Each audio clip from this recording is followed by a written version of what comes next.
Welcome to economics in easy way. आगे देखते हैं, आज अपना टॉपिक है measures to control deficient demand, कि डेफिशिएंट डिमांड को कैसे कंट्रोल करते हैं या how to correct the deficient demand. ये क्वेश्चन ऐसे आता है बोर्ड में या जो भी एग्जाम में आता है कि हाउ टू कंट्रोल या measures to control deficient demand, या फिर आएगा कि how to correct deficient demand और डिफ्लेशनरी गैप। तो इससे पहले वीडियो में हम लोग डिस्कस किए थे measures to control excess demand या हाउ टू कंट्रोल और करेक्ट एक्सेस डिमांड। तो इससे पहले वाली वीडियो नहीं देखी तो वो देख लेंगे, क्योंकि वो वाली वीडियो अगर समझ में आई है तो ये बहुत इजी है, कुछ नहीं। ये वीडियो बहुत ही छोटी होने वाली है और इजी होने वाली है, क्योंकि इससे पहले में सारी टॉपिक हम क्लियर कर चुके हैं। तो उसके ऑलमोस्ट सारे पॉइंट्स क्या हैं, सेम है, बस उसको अपोजिट कर देना है। इसमें measures to control excess demand वाली वीडियो को इसमें अपोजिट कर देना है। तो उसमें सारी चीज़ें हमने डीपली बता रखी हैं कि क्यों इंक्रीज करते हैं, तो यहाँ पे सारी चीज़ों को डिक्रीज करना है या इंक्रीज करना है, मतलब उस वीडियो का अपोजिट है। तो वो वीडियो देख लें, उसके बाद ये वीडियो देखेंगे तो बहुत अच्छे से समझ में आ जाएगा और इजीली समझ में आ जाएगा। चलिए स्टार्ट करते हैं आज का video. Measures to control deficient demand, इसके लिए हमने बताया था दो पॉलिसीज हैं, fiscal policy and monetary policy. Fiscal policy कौन लेके आती है, गवर्नमेंट, और मॉनेटरी पॉलिसी आरबीआई यानी कि सेंट्रल बैंक। ठीक है, तो फिस्कल पॉलिसी में गवर्नमेंट क्या करती है, अगर देखती है कि डेफिशिएंट डिमांड का मतलब कि डिमांड मार्केट के अंदर कम है। डेफिशिएंट डिमांड क्या होता है, इससे पहले अगर वो वाली वीडियो नहीं देखी तो वो भी देख लें। डेफिशिएंट डिमांड, डिफ्लेशनरी गैप हमने बताया। Deficient demand means when actual demand is less than the planned demand.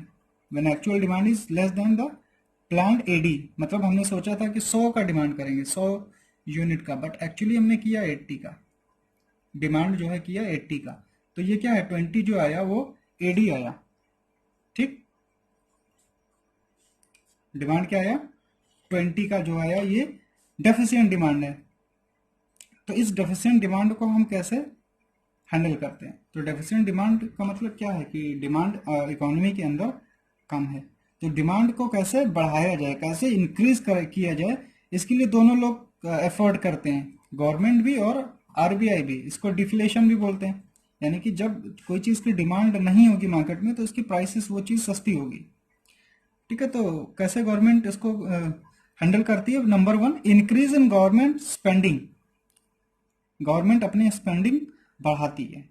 ठीक है, क्यों बढ़ाती है, इसलिए बढ़ाती है कि जब गवर्नमेंट अपनी स्पेंडिंग बढ़ाएगी तो लोगों की अर्निंग होगी, लोगों की इनकम इंक्रीज होगी।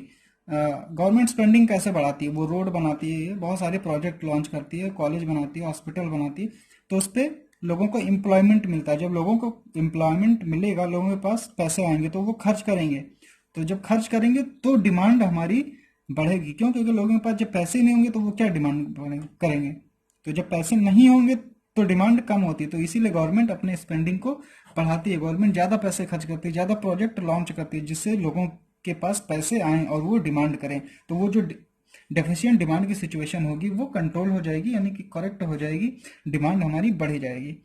सेकेंड है decrease in taxes, government tax को डिक्रीज कर देती है। सपोज आपकी 100 रुपये अर्निंग है, उस पर आप 20 टैक्स देते थे, तो आपके पास कितने इनकम आई, 80।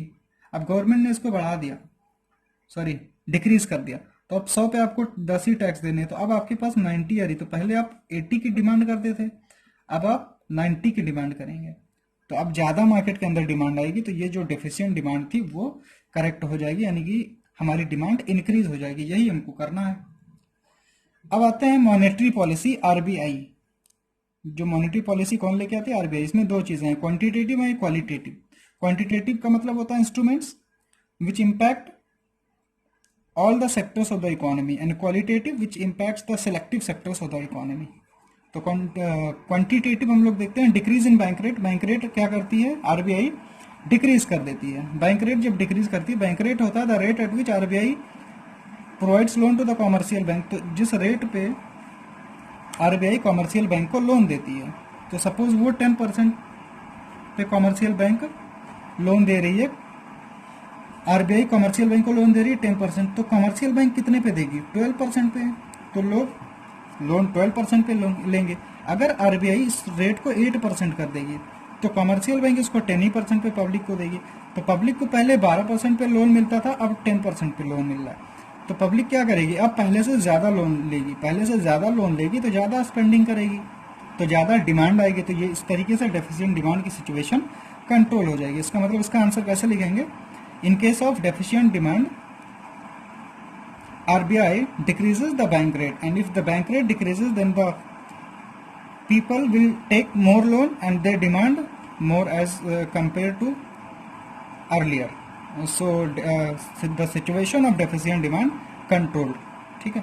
फिर नेक्स्ट है परचेज ऑफ सिक्योरिटीज, मतलब सिक्योरिटीज को परचेज करते हैं। इससे पहले वाले मैंने बताया था सेल ऑफ सिक्योरिटीज। यहाँ पे गवर्नमेंट की जो सिक्योरिटीज होती हैं वो RBI परचेज कर लेती है, मतलब शेयर्स या स्टॉक बॉन्ड्स। तो उसको जब जैसे पब्लिक के पास जो भी सिक्योरिटीज़ हैं जो पब्लिक ने खरीद रखी हैं वो अब RBI खरीद लेती है। तो RBI जब खरीदेगी, RBI जब परचेज करेगी तो पब्लिक के पास पैसे आएंगे।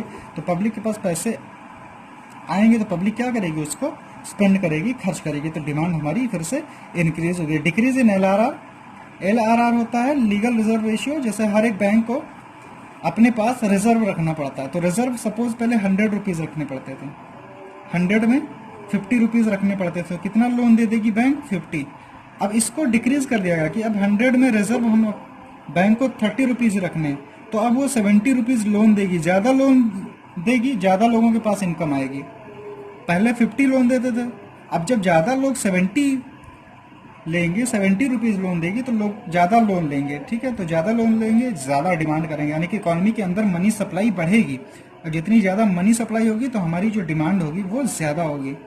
ठीक है, तो इस तरीके से डिक्रीज इन LRR करके भी situation of deficient demand control कर सकते हैं। लास्ट देखते हैं क्वालिटेटिव इंस्ट्रूमेंट्स। इसमें आता है decrease in margin requirement. Margin requirement का बताया था जो amount of loan and the difference between the securities offered for the loan and the amount of loan provided by the bank. Suppose 10 lakh का आपने क्या बोलते हैं सिक्योरिटी दी और उस पर आपको 7 लाख का लोन मिला, तो ये 3 लाख का जो डिफरेंस आया यही है मार्जिन रिक्वायरमेंट। ठीक, अब इसको डिक्रीज कर देती है, मतलब 10 लाख का लोन पे आपको 8 लाख का लोन दे रही है बैंक, तो 2 ही लाख का मार्जिन रिक्वायरमेंट। तो पहले 7 लाख रुपए आपको लोन मिलते थे, अब 8 लाख मिलने लगे, तो ज्यादा अमाउंट ऑफ लोन मिल रहा है। अब ज्यादा अमाउंट ऑफ लोन मिल रहा है तो अब ज्यादा डिमांड कर पाएंगे। एनकरेज लेंडिंग, मतलब RBI एनकरेज करती है बैंकों को, कहती है कि ज्यादा लोन दे, तो ज्यादा लोन देंगे, लोगों के पास मनी ज्यादा आएगी जो ज्यादा डिमांड करेंगे। और लास्ट है credit rationing. In the case of deficient demand the RBI withdraw the credit rationing policy. Credit rationing policy मतलब होता है means fixation of credit Kota's for the loan. मतलब कि RBI कोटा फिक्स कर देती है कि किस सेक्टर को कितना लोन देना है, सबको लोन नहीं देना है। तो ये जो क्रेडिट रैशनिंग पॉलिसी है इसको हटा देती है विथड्रॉ, इस पॉलिसी को हटा देती है। मतलब अब कोई भी लोन ले ले, अगर क्रेडिट रैशनिंग पॉलिसी इंट्रोड्यूस करती है in case of excess demand. ठीक, एक्सेस डिमांड के केस में हमने क्या बताया था कि RBI introduce credit rationing policy, but in case of deficient demand RBI withdraw the credit rationing policy. यहाँ पे RBI क्या करती, इस पॉलिसी को विथड्रॉ कर लेती कि सेलेक्टिव सेक्टर्स को नहीं लोन देना, अब सबको लोन दे। जब ये पॉलिसी विथड्रॉ हो जाएगी तो इसका मतलब है कोई भी लोन ले सकता है, सबको लोन मिलेगा। तो इस तरीके से सब लोग लोन लेंगे तो मनी सप्लाई इकोनॉमी के अंदर ज्यादा होगी, लोगों के पास मनी ज्यादा आएगी। तो जितनी ज्यादा मनी होगी उतनी ज्यादा डिमांड होगी। जब लोगों के पास मनी नहीं होगी तो कहाँ से डिमांड करेंगे। और हमको अल्टीमेटली डेफिशिएंट डिमांड को करेक्ट करना है। और डिमांड होता कब है, जब लोगों के पास मनी होगी, इनकम होगी। तो जब लोन इजिली मिलेगा मार्केट में तो क्या हो गया, लोगों के पास मनी आएगी, और मनी जब रहेगी तो वो ज्यादा डिमांड करेंगे। इस तरीके से ये जो डेफिशिएंट डिमांड होगी, वो जो डेफिशिएंट डिमांड की सिचुएशन होगी वो करेक्ट हो जाएगी और वो हो जाएगी अपनी करेक्ट। ठीक है, तो ऐसे ये करेक्ट करते हैं। तो क्रेडिट रैशनिंग पॉलिसी में क्या करते हैं, इस पॉलिसी को RBI विथड्रॉ कर लेती है